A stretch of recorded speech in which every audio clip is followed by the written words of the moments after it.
కామారెడ్డి శాసనసభ్యులు వెంకట రమణారెడ్డి ప్రభుత్వ పాఠశాలలో ఆకస్మిక తనిఖీలు చేశారు.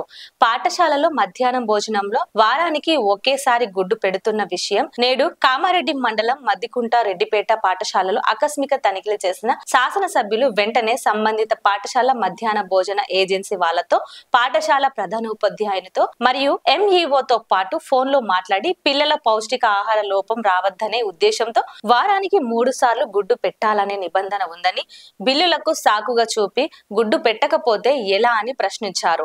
ఇకపై ఇలాంటివి పునరావృతం కాకుండా అయితే చర్యలు తీసుకోవాలని తప్పనిసరి హెచ్చరించారు. మన ప్లేట్లో అన్నం ఉంటే మీ మనమడ వచ్చి ఏడిస్తే నువ్వు ఉపాసం ఉండి పెడతావు, ఇంటికాడ పెడతావే మనకు మంచిగా. మరి మీతో అట్లా నడవది, ఖచ్చితంగా పెట్టవు. లేదంటే మానేది, ఇంకోటి ఇబ్బంది ఏం లేదు, నీకు నష్టం ఏం లేదు. నాకు తెలిసి లెక్క ఎట్లుంటుంది, వచ్చేది ఎంత, పెట్టేది ఎంత, ఏం బిల్లు అవుతుంది, ఏమొస్తుంది అంతా తెలుసు. నీకు యాక్సిడెంట్ 100 మందికి పెట్టినావు, 100 మందికి బిల్లు చేసిన. ఎగ్గు బిల్లు నీకు లాభం బిల్లే, నష్టమేం కాదు. 4 రోజులు ఆగితే ఆగించండి. ఎదిగే పిల్లలకు గుడ్డు పెట్టకపోతే అమ్మ నువ్వు తల్లి, ఆడవాళ్ళకి కనిపిస్తారో తెలుసు ఏజెన్సీ. పిల్లల ఆకలి అర్థం చేసుకుంటే తల్లి అని. మొగోనికి ఏముంటుంది, దానికి మందు చూడాలి. మొగోంది వేరు, ఆడవాళ్ళది వేరు. ఆడవాళ్ళకి ఎందుకు ఇస్తారు ఏజెన్సీలు, డ్వాక్రా మహిళలకు ఎందుకు ఇవ్వాలని చెప్పారు. తల్లికి కొడుకు ఆకలి తెలుస్తుంది, పిల్లల ఆకలి తెలుస్తుంది అని. ఇట్లా చేస్తా ఇట్లా తల్లి, నువ్వే చెప్పు, నీ పిల్లలకి ఇట్లా చేస్తావా? నువ్వు అన్నం తింటున్నాక పిల్లగాడు ఏడుస్తాడు అనుకో, నీ మన్మడు. మనం ఉపాసం ఉంటే అలా కడుపు నింపుతాం.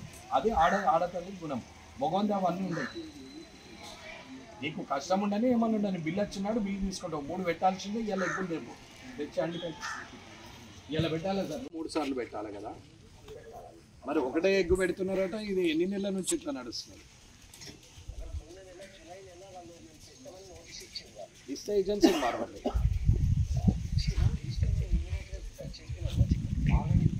వాళ్ళు నోటీస్ మీకెట్లు ఇస్తారన్న, వాళ్ళు మీకెట్లా నోటీస్ ఇస్తారు? మీరు వాళ్ళకి నోటీస్ ఇచ్చి తీసేయండి. వాళ్ళు ఎవరు మీకు నోటీస్ ఇవ్వనికి? నేను ఇవ్వచ్చా నోటీస్ మీకు? టీచర్లకు డిఓ ఇవ్వాలా, నేను ఇవ్వాలా?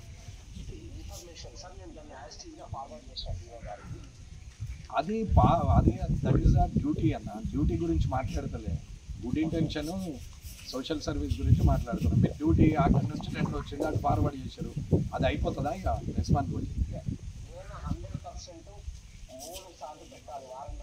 అదే నేను అనేది. మీరు ఇమ్మీడియట్ ఎక్స్చేంజ్ తీసేయని ఉంటాయి, వేరే వాళ్ళని పెట్టని ఉంటాయి. మస్తు మంది ఉన్నారు చేసేవాళ్ళు.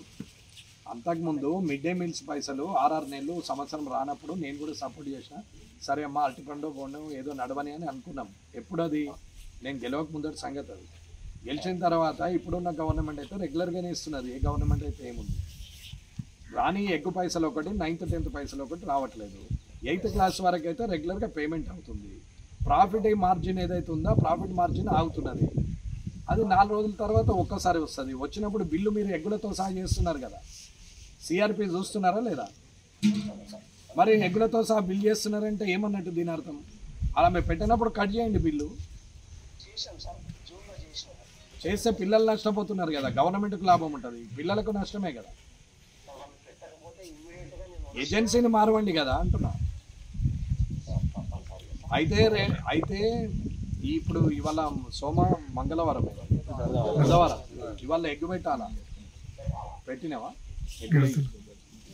ఇవాళ ఎగ్గులు పెట్టకపోతే వీళ్ళని తీసేయండి.